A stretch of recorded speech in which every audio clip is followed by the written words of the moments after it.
karanasan ating pinagmulan.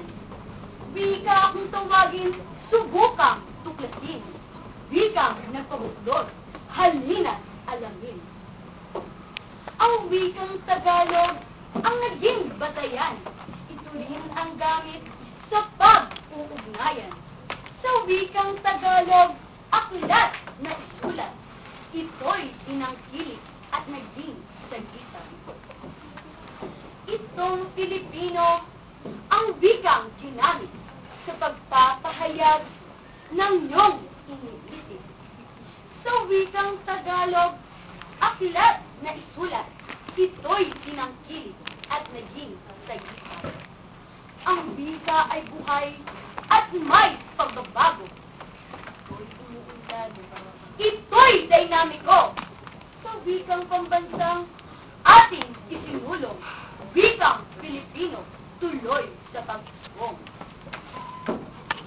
At upang makamit itong kalayaan, ang mahal na wika'y naging kasangkapan.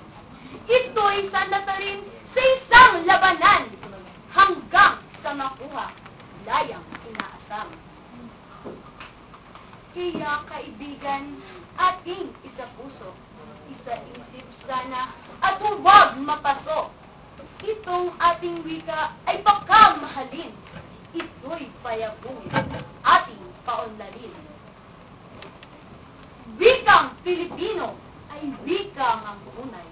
Lahat ng anggulo, ito ay may saysay. Dugong Pilipino, nagbibigay buhay. At ang kabutihan ay dumadalisay. Wikang Pilipino ay wikang patnubay. Dito nga sa lungsod, maging sanayon man.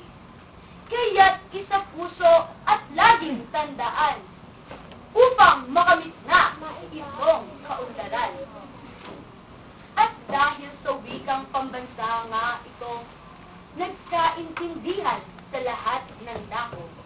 Isip at damdamin lalong nagkaisa, higit na tumibay sa pagkakilala. Wikang Pilipino, wikang patnubay.